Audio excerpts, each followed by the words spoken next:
Hello class. Previously, we took a look at the going to future, its implications for us going forward, and how to form it. Now we will take a look at the future simple will. In the introduction video you've all watched, the man made predictions using mainly this tense, the future simple will. Let's take a look at an example.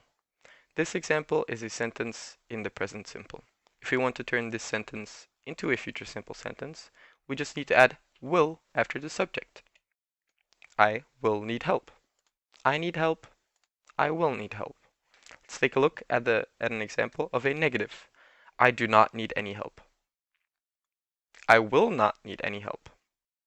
So you just replace your verb with will. And then in the questions, do you need some help? Will you need some help? Let's take a look at some more examples on the website. On the website, you have a table that will tell you how to form the future simple. We always start with the subject, followed by will, and followed by the infinitive without to. What is the infinitive without to? It is your infinitive, to go, to leave, to be, without the to, as the name suggests. So, the subject, I, we, they, you, will go. I, you, they, we shall go. In a negative sentence, it would become they will not see. They will not go. We will not go. Or shall, they shall not go. They shall not see.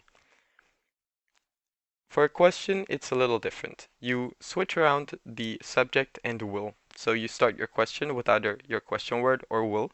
Will she go? Shall we go? Shall they go? Will they go? Shall they go?